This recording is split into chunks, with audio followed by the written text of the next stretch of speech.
नमस्कार दोस्तों, आप लोग के बीच हम लेकर आए हैं वॉइस, जिसका हिंदी होता है वाच्य। वाच्य बनाने के लिए आप लोग को टेंस का ज़रूरत पड़ेगा। आप लोग जानते ही होंगे टेंस का 3 प्रकार होते हैं: present tense, past tense, future tense. Present tense के भी 4 प्रकार होते हैं: simple present tense, present continuous tense, present perfect tense, present perfect continuous tense. वैसे ही पास्ट का होता है 4: simple past, past continuous, past perfect, past perfect continuous. और फ्यूचर का भी 4 होता है: simple future, future continuous, future perfect, future perfect continuous. तो ये मेरा है 12 स्ट्रक्चर पर आधारित है, टेंस के आधारित है। मेरा फर्स्ट नंबर सवाल है, मैं आम खाता हूँ, जिसका आपका स्ट्रक्चर लिखवाया गया था सब्जेक्ट प्लस V1 या V5 प्लस अदर वर्ड। ये अंतर्गत आता है सिंपल प्रेजेंट का।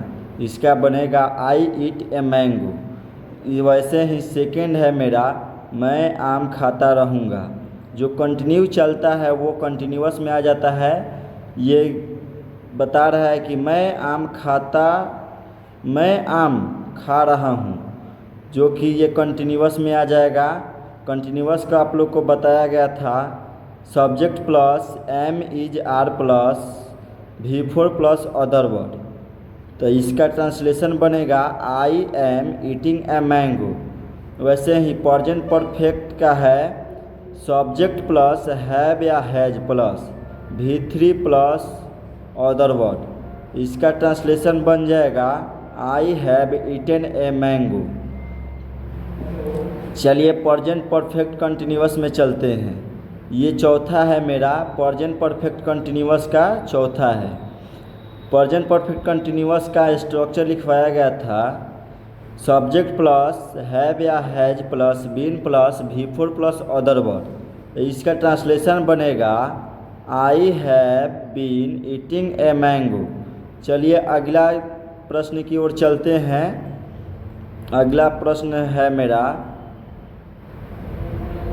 5 नंबर प्रश्न है, मैं आम खाया। तो ये आ जाएगा सिंपल पास्ट में। सिंपल पास्ट का स्ट्रक्चर लिखवाया गया था subject plus V2 plus other word.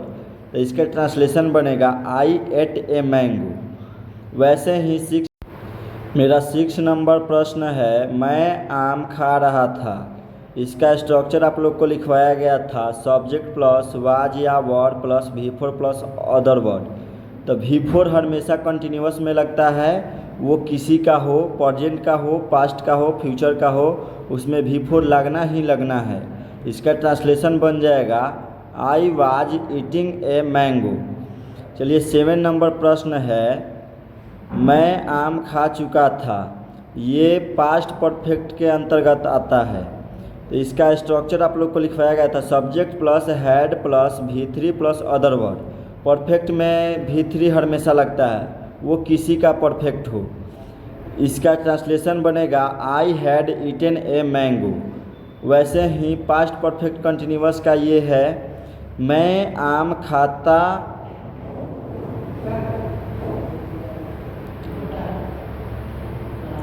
वैसे ही 8 नंबर प्रश्न है, मैं आम खाता आ रहा था। ये है प्रेजेंट परफेक्ट कंटिन्यूअस का नहीं है, ये पास्ट परफेक्ट कंटिन्यूअस का है। इसका स्ट्रक्चर आप लोग को लिखवाया गया था subject plus had plus been plus V4 plus other word. तो इसका ट्रांसलेशन बनेगा I had been eating a mango. 9 number है सिंपल फ्यूचर, मैं आम खाऊंगा। सिंपल फ्यूचर का स्ट्रक्चर लिखवाया गया था आप लोग को सब्जेक्ट प्लस शैल या will plus V1 plus other word. तो इसका ट्रांसलेशन बनेगा I shell eat a mango. 10 number प्रश्न है, मैं आम खाता रहूँगा। ये है पर फ्यूचर परफेक्ट का नहीं है, ये है फ्यूचर कंटिन्यूअस का। क्योंकि मैं आम खाता रहूँगा कंटिन्यू चल रहा है, मतलब खा रहा है और खाता भी रहेगा, तो ये कंटिन्यूअस में आ जाएगा। तो चलिए कंटिन्यूअस का कराते हैं। इसका स्ट्रक्चर आप लोग को लिखवाया गया था, subject plus shall will plus be plus V4 plus other word. तो इसका ट्रांसलेशन बनेगा I shall be eating a mango. उसी तरह मेरा है तो फ्यूचर परफेक्ट का, परफेक्ट में आप लोग जानते ही हैं कि हेल्पिंग वर्ब के बाद V3 लगता है, तो इसका होगा structure subject plus shall will plus have plus V3 plus other word. इसका ट्रांसलेशन बन जाएगा I shall have been eating a mango. चलिए अगला प्रश्न की ओर चलते हैं। ये है मेरा फ्यूचर परफेक्ट कंटिन्यूअस का। मैं 2 घंटे से आम खाता रहूँगा। तो इसका स्ट्रक्चर आप लोग को लिखवाया गया था, subject plus shall will plus have plus been plus V4 plus other word. इसका ट्रांसलेशन बन जाएगा I shall have been eating a mango for 2 hours.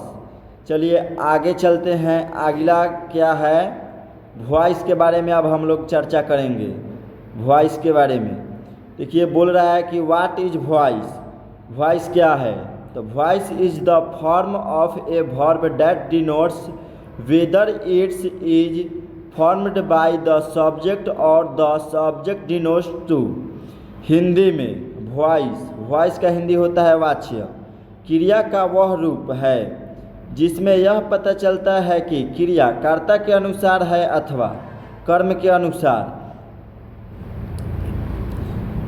What are the kinds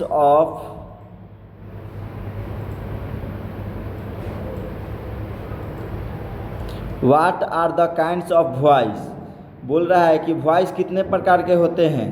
तो there are 2 kinds of voice, active voice, passive voice. Active voice का हिंदी हो जाएगा कर्तृवाच्य, passive voice का हिंदी हो जाएगा कर्मवाच्य। तो चलिए active voice. What is active voice? When the verb is guided by the subject, the sentence is in active voice. जब वाक्य की क्रिया कर्ता के अनुसार नियंत्रित होती है तब वह वाक्य एक्टिव वॉइस में होती है।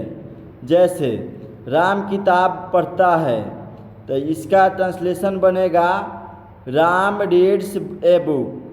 तो राम हो जाएगा सब्जेक्ट, रीड्स हो जाएगा वर्ब, ए बुक हो जाएगा ऑब्जेक्ट। अगला बोलता है what is passive voice. Passive voice क्या है? When the verb is guided by the object it is in passive voice. जब वाक्य की क्रिया कर्म के अनुसार नियंत्रित होती है तब वह वाक्य पैसिव वॉइस में होता है। जैसे एग्जाम्पल में दिया गया है, किताब पढ़ी जाती है राम के द्वारा, या राम के द्वारा किताब पढ़ी जाती है, तो इसका बनेगा a book is read by Ram. How to change from active to passive. General rules, मेरा फर्स्ट रूल्स है सब्जेक्ट प्लस ऑब्जेक्ट। मेरा फर्स्ट रूल बोलता है सब्जेक्ट ऑब्जेक्ट बनकर ऑब्जेक्ट के घर चला जाता है, और ऑब्जेक्ट सब्जेक्ट बनकर सब्जेक्ट के घर चला जाता है। तो आई सब्जेक्टिव फॉर्म में है, इसका ऑब्जेक्टिव फॉर्म हो जाएगा बाय मी। वी का ऑब्जेक्टिव फॉर्म हो जाएगा बाय अस। यू का ऑब्जेक्टिव फॉर्म हो जाएगा बाय यू। ही का ऑब्जेक्टिव फॉर्म हो जाएगा बाय हिम, और सी का ऑब्जेक्टिव फॉर्म हो जाएगा बाय हर। इट का ऑब्जेक्टिव फॉर्म हो जाएगा बाय इट, और दे का ऑब्जेक्टिव फॉर्म हो जाएगा बाय देम। नेम का नो चेंज होता है तो बाय नेम हो जाएगा। चलिए अगले स्लाइड पर चलते हैं। रूल नंबर 2 बोलता है ऑब्जेक्ट के पहले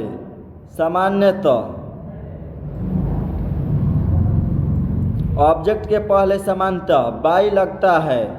रूल नंबर 3 बोलता है पैसिव वॉइस में हमेशा V3 का प्रयोग होता है। जब भी पैसिव वॉइस बनेगा उसमें V3 का प्रयोग होगा ही होगा। जैसे V1 में ईट है तो ईट का ईट ही रहेगा, ईट का V2 हो जाएगा 8, और V3 हो जाएगा ईटेन, ईट का V4 हो जाएगा ईटिंग, और ईट का V5 हो जाएगा ईट्स। तो चलिए 4 नंबर रूल्स की तरफ बढ़ते हैं। मेरा 4 नंबर रूल्स है टेंस के अनुसार हेल्पिंग वर्ब बदलता है। जैसे passive voice of simple present. Example दिया गया है, मैं किताब लिखता हूँ, तो आई राइट ए बुक। इसको पैसिव वॉइस बनाने के लिए रूल है, ऑब्जेक्ट सब्जेक्ट के फॉर्म में लिखा जाएगा plus am is are plus V3 by plus subject object के फॉर्म में लिखा जाएगा। वैसे ही इसका पैसिव वॉइस बनेगा, a book is written by me. ये देखिए यहाँ पे ए बुक है, लास्ट वाला को फर्स्ट में रख देंगे और इसके साथ जो रूल बोल रहा है वो लिखा जाएगा। तो ए बुक के साथ एक बुक है तो इज लगेगा, और राइट का रिटन हो जाएगा, बाई आई का ऑब्जेक्टिव फॉर्म हो जाएगा मी। इसका पैसिव वॉइस का हिंदी होगा, मेरे द्वारा किताब लिखी जाती है, ए बुक इज रिटेन। जब इतना रहेगा तो ज़्यादा नहीं बनाना है, आपका इतना ही बनाना है, a book is written. By छोड़ देना है, क्योंकि बाई मी इसलिए छूट जाएगा कि मेरे द्वारा हट जाएगा इसमें। तो चलिए, चेंज इनटू टेस्ट है ये आप लोग का, चेंज इनटू पैसिव। ये एक्टिव में दिया गया है, ये पैसिव में कन्वर्ट किया गया है। तो सी बाइज ए पेन, तो इसका पैसिव वॉइस बन जाएगा, a pen is bought by her. वैसे दूसरा है, दे प्ले क्रिकेट, तो cricket is played by them. Sita cook food, तो कुक इज, सॉरी गलती हो गया हमसे, सीता बोल रहे हैं सीता कुक फूड। तो ये जो लास्ट वाला ऑब्जेक्ट है वो फर्स्ट में रख देंगे। तो फूड के साथ इज लगेगा, तो फूड इज, कुक का थर्ड फॉर्म हो जाएगा कुकड। तो फूड इज कुकड बाई, किसके द्वारा बनाया जा रहा है, तो सीता के द्वारा, तो सीता हो जाएगा। चलिए अगले स्लाइड की ओर चलते हैं। ट्रांसलेट इनटू इंग्लिश, वह घोड़ा खरीदता है, तो ही बाई ए हॉर्स, उसके द्वारा घोड़ा खरीदा जाता है, a horse is bought by him, घोड़ा खरीदा जाता है, a horse is bought. Second rule है मेरा, passive voice of present continuous, किसान खेत जोत रहा है, इसका एक्टिव वॉइस हो जाएगा, the farmer is ploughing the field. इसका पैसिव वॉइस रूल हो जाएगा, आप लोग को बताया गया है कि ऑब्जेक्ट आ जाएगा सब्जेक्ट के फॉर्म में, तो ऑब्जेक्ट सब्जेक्ट के फॉर्म में, उसके बाद एम इज आर प्लस, ये कंटिन्यूअस का है तो इसमें एक एक्स्ट्रा जुड़ेगा बीइंग। तो बीइंग के साथ हमेशा आप लोग जानते हैं कि पैसिव वॉइस जब बनाते हैं तो वर्ब का थर्ड फॉर्म लगता है, तो वर्ब का third form plus by subject object के फॉर्म में। ये पैसिव वॉइस होगा, the field is being plugged by the farmer, खेत जोता जाता है, मतलब इसका कहने का मतलब खेत जोता जा रहा है, मतलब कंटिन्यू में चल रहा है अभी, किसान के द्वारा खेत जोता जाता है। तो इसका बन जाएगा passive voice, the field is being plugged by farmer हो जाएगा। चलिए अगला चलते हैं, टेस्ट है, चेंज इनटू पैसिव, ये एक्टिव में दिया गया है, पैसिव में चेंज करना है। तो Ram is written a letter, तो ऑब्जेक्ट मेरा है ए लेटर। देखिए ऑब्जेक्ट पहचानने का दो तरीका है, क्या लिखा जा रहा है और क्या और कैसे, दो से आप लोग को एथी हो जाएगा। तो क्या लिखा जा रहा है, तो लेटर लिखा जा रहा है। तो ए लेटर इज, जैसे आप लोग को बताया गया था, ऑब्जेक्ट सब्जेक्ट के फॉर्म में लिखा जाएगा, तो हो जाएगा a letter is being written by Ram. वैसे ही इसमें हो जाएगा, स्वीट्स आर, देखो मिठाइयाँ, ये बहुत सारे हो जाएंगे इसीलिए आर लगेगा। तो स्वीट्स आर मेक्ड बाई सीता। चलिए अगला स्लाइड पर हम लोग चलते हैं। Translate into English. राधा गाना गा रही है। Radha is singing a song. Radha के द्वारा गाना गाया जा रहा है। तो ये song is being song by Radha, सुंग बाय राधा, गाना गाया जा रहा है। ए सॉन्ग इज बीइंग सुंग। ये है मेरा प्रेजेंट कंटिन्यूअस का। चलिए अगला बढ़ते हैं। Passive voice of present perfect. Example दिया गया है, मैं पत्र लिख चुका हूँ। इसका एक्टिव वॉइस बनेगा I have written a letter. Passive voice rule बोलता है ऑब्जेक्ट को सब्जेक्ट के फॉर्म में लिखेंगे और साथ में हैव या हैज लगाएंगे सब्जेक्ट के अनुसार, plus been plus V3 plus by plus subject object के फॉर्म में लिखा जाएगा। तो इसका पैसिव वॉइस बन जाएगा a letter has been written by me. मेरे द्वारा पत्र लिखा जा रहा है। जब इतना बोलेगा बनाने के लिए पत्र लिखा जा रहा है तो ए लेटर या द लेटर हो जाएगा। तो the letter has been written हो जाएगा और इसमें लग जाएगा मेरे द्वारा, तो बाय मी हो जाएगा। तो मुझे इतना ही बनाना है। तो the letter has been written, ये हो गया। अगला स्लाइड पर चलते हैं। टेस्ट आप लोग को हो रहा है change into passive voice. Mohan has broken the glass. तो इसका बनेगा the glass has been broken by Mohan. और वैसे ही सीता हैज मेड स्वीट्स, तो हो जाएगा आप लोग को sweets have been made by Sita. Translate into English. मैंने पुस्तक खरीदी है। I have bought a book. मेरे द्वारा पुस्तक खरीदी गई है। A book has been bought by me. पुस्तक खरीदी गई है। जब इतना रहेगा तो बाय मी लगाने का ज़रूरत नहीं है। A book has been bought हो जाएगा। नोट्स। प्रेजेंट परफेक्ट कंटिन्यूअस का पैसिव वॉइस व्यवहार में नहीं आता है। ऐसे बन सकता है लेकिन इसका व्यवहार में नहीं आता है, इसका कोई काम नहीं होता है, तो हम इसको क्यों सीखेंगे। चलिए अगले वीडियो में हम आप लोग को इसके आगे बताएंगे। तो आप लोग हमारे चैनल को सब्सक्राइब करें और वीडियो को लाइक करें और कमेंट आप लोग ज़रूर करें। हमारे एग्ज़ाम संकल्प को आप लोग सब्सक्राइब करें और वीडियो को आप लोग ज़्यादा से ज़्यादा शेयर करें। जय हिंद, जय भारत।